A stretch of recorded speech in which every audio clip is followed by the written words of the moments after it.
We just released version 1.10 of the graphical user interface for the QuantumSavory quantum network simulator, and I want to run you through some of the new features. We've added quite a bunch of them lately, and I'll use this opportunity to run you through a tutorial on how you can build and simulate a repeater chain in QuantumSavory, and see how easily you can model many realistic parameters for that system, sweep its performance across those parameters, and make a prediction for how deployment might actually work in the real world. So let's start with a quick enumeration of features we have. Now we have very detailed filters for the logs that the simulation is producing, extremely useful if you're debugging. Our variables and state zoo variables now support more sophisticated expressions you can write. You don't need to put in just constants, but there can be expressions that actually depend on metadata about each node and edge in the network. And we have a lot of tools, improvements to tools related to layout and generation of interesting layouts. Lastly, we have physical parameters that can be attached by default to any node related to the refractive index of the fiber optics, the loss of the fiber, and out of those much convenient metadata can be calculated. And let's see an example of that. For instance, for the repeater chain, let's make maybe an unnecessarily short repeater chain where the first node is in my office in the CS building in Amherst, and the end node is somewhere downtown, node B.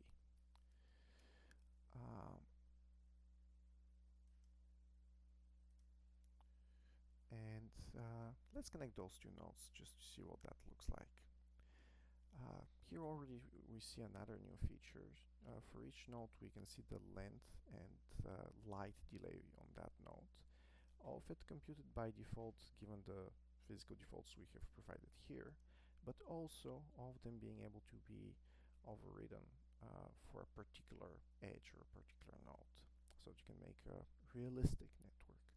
Moreover, the edges now support a curve mode that makes it possible to draw arbitrary edge and to follow for that edge to compute the actual distance and corresponding loss and delay. But for the moment, let's stick to straight edges. And we want to work with a repeater chain, so let's start actually building that repeater chain. We want a connection between A and B, and we want a bunch of repeaters there, so let's make a repeater as well. And this will be the template for the repeater. But notice that these guys will also need to have slots where we store qubits, and it would be a pain if we need to add H slots manually. So there's another new feature, the fact that we have template nodes where you can globally define what a node should look like. You can always locally modify that, but that simplifies a lot of the layout. So let's start with adding a bunch of nodes to our template. And well, let's delete these start end node and repeater template that don't have any slots attached to them. And let's start from scratch in a way in which we won't need to manually add qubits to every single one of our nodes, thanks to this template node setting. So if I click here in my office, now I have node that I'll call A, but importantly, that node already has 6 qubits attached to it. And again, let's go downtown and make the end node there. Let's call it B, and we want a repeater chain, and we'll be using this repeater chain generator, but any one of these helpers needs some template to start with. So let's also define a template for the repeater node. We'll call it R, and a template edge from A to R.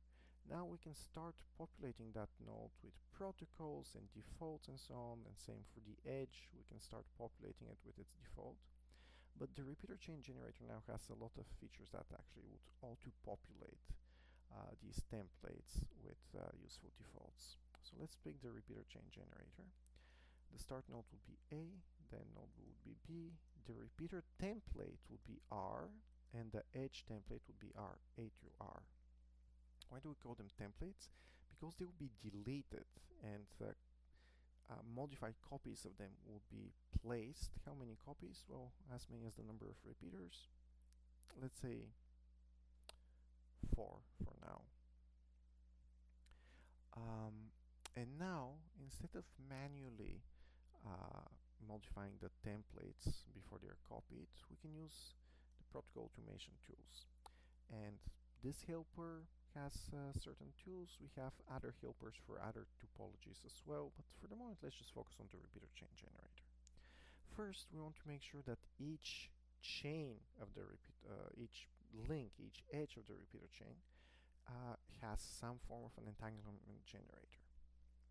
Well, for the entanglement generator, we would need to pick a state that is being generated, and that's where all of the modeling about the low-level physics of the link would be stored. And I don't want to do that manually, so let's cancel the wizard for the repeater chain generation, and let's go to the state zoo and first predefine a model for what the entanglement generated on the link would be.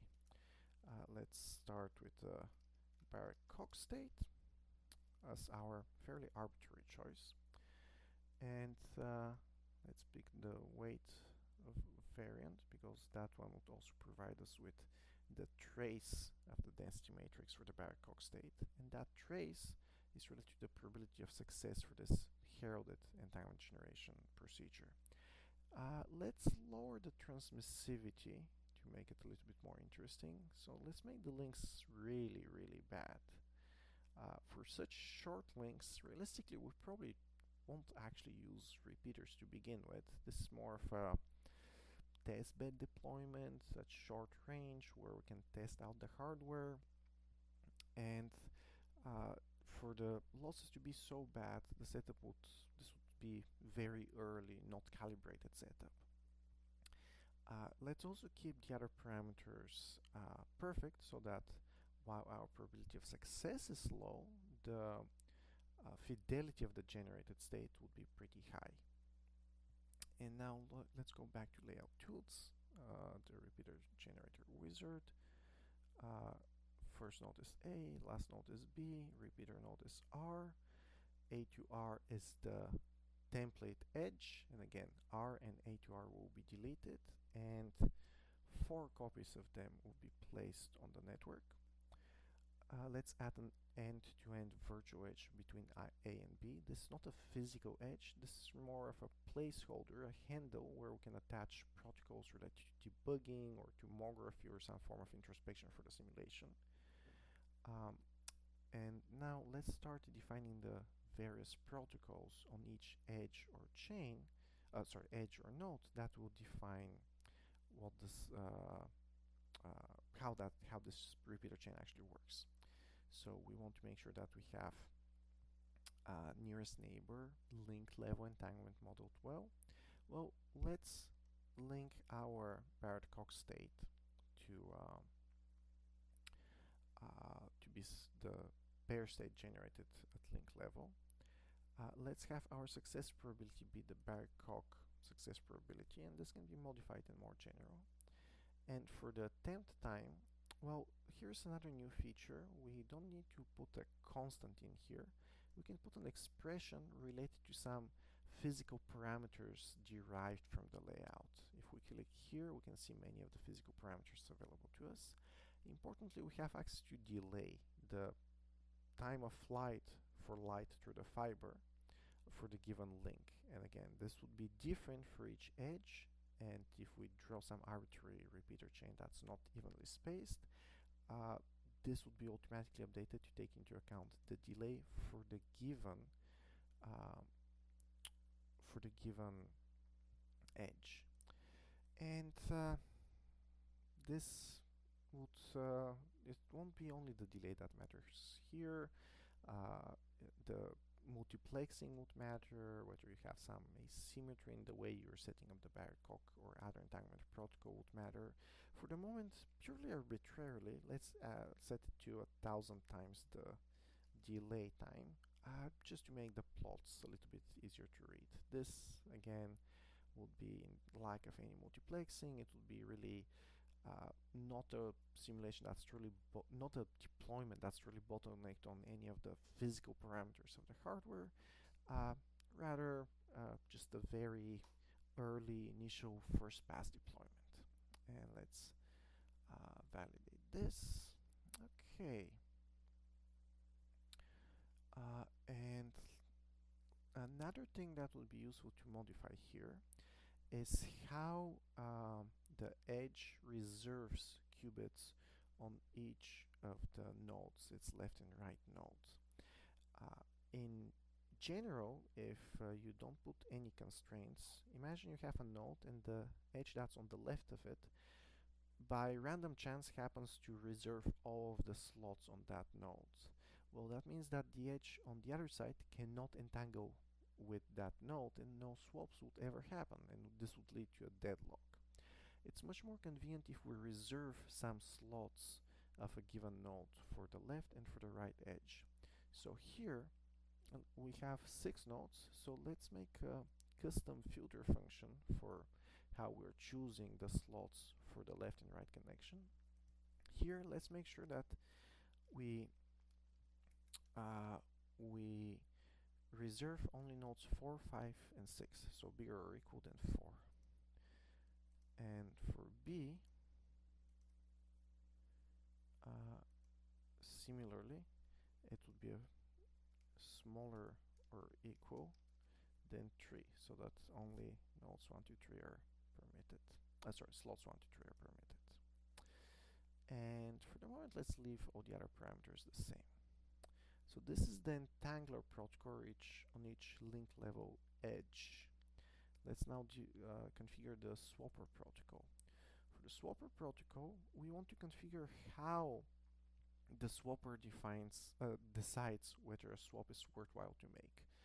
The swapper would have local knowledge of who a given qubit is believed to be entangled to remotely, and if the swapper just very eagerly performs any possible swap that would extend the link, that can lead to deadlocks. So there are various strategies that, as we saw in the previous tutorial, they can be encoded in these node L and node H functions.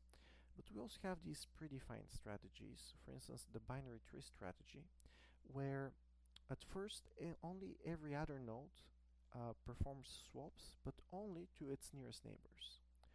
And then now that we have links of twice the length, only every fourth node performs swaps, but only to qubits that are their next to nearest neighbor. And we continue traversing this binary tree, then every 8 node is performing the swap until we reach the end nodes A and B. This binary tree approach is very common, it's relatively simple to follow, and it avoids deadlocks. However, for the binary tree, we need the number of repeaters to be a power of 2 minus 1. So let's change this number to 3. And now, let's see, are we missing anything else? Well, we can add a number of other configuration options. We can make the entangler protocol a little bit more realistic by adding various delay times to it. But this is enough for a pedagogical example. So let's generate the chain. And we have a chain of 3 repeater nodes between A and B. We have their distances. For each edge, we have pre-computed pre-computed propagation delay and transmissivity. And again, those are available in any expression or function in the protocol constructors evaluated for the given edge or for the given node. One annoying thing that we need to fix actually currently, and which we're we're still struggling to find a good user experience for good UX, is that the ordering of these nodes does matter. And in a repeater change, it's relatively straightforward to pick the ordering. But for instance, why does it matter? Because for the edge, we define some predicates for which slots are permitted to be used, and those predicates are related to what's left and right for that edge. So we do need to make sure that B has the highest index in the simulation so that all the predicates work correctly for it. This is relatively straightforward. For repeater chains, can be more difficult in arbitrary networks, so certainly be very careful with any assumptions about ID ordering that you're putting in the simulation. This is something that we are trying to address in better UX in future versions. And let's look at AB, the virtual edge, not a real edge in the network, but something to which we can attach tomography or observational protocols that give us information about the simulation that's running. And we have this entanglement consumer that will attach to it. And now let's switch to the logs and run the simulation for, let's say, 10 seconds.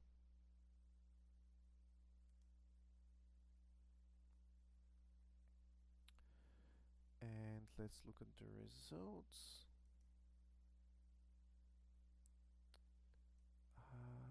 Nothing. Why is it nothing? Because we forgot to add the trackers, the entanglement trackers. Well, that's rather frustrating. If we look at the layout tools, let's kill the simulation and look at the repeater chain generation. I should have clicked this last menu point here as well. The entanglement trackers are important because locally some logic needs to exist that tracks messages sent from the swapper protocol and the entanglement protocol. For instance, about the fact that a swap happened and I, at your neighbor, performed a swap. I'm sending you a message to you, my neighbor, to know that the swap happened and that now you're entangled to someone else. So this entanglement tracker is pretty important for tracking this classical metadata and classical messages. So let's add the entanglement tracker manually. Thankfully, it's very few nodes, so we can easily do it. Entanglement tracker here.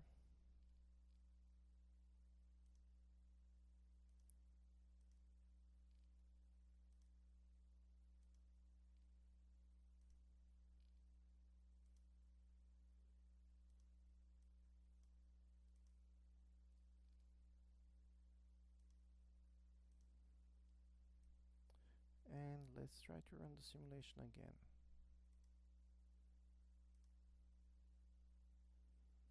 Okay, after 10 seconds, let's select the virtual edge and look at the consumer protocol.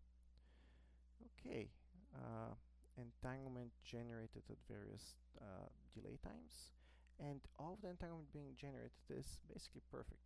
The observable ZZ and XX are both at value equal exactly 1. So things in terms of timing seem to work, but of course it's unrealistic that the entanglement fidelity would be equal to 1. So let's add a little bit more realism to that simulation. Well, one thing we can do is we can go to this to the state zoo and to change some of the parameters that actually govern the fidelity of the link level entanglement. For instance, the visibility matching of the two modes, the left and right mode in the Barrett-Kok protocol. Let's change this to not be perfect, and let's rerun the simulation again. And we can see now fidelity is indeed not perfect, but there's still some lack of realism here. The fidelity looks very consistent from run to run, even though some runs were longer. Why is this? Well, because we're not really modeling any of the noise on each of the nodes. So one last thing to add to make this a little bit more realistic, let's add some actual background noise to each qubit, at least on R2, on the middle repeater. Let's add T1 noise of let's say the T1 time is 1 unit. That's unrealistic, but we've already started building a lot of unrealistic parameters here, so let's stick to this just for simplicity. Let's add T1 decay here as well. 1 unit of time, and same for the others.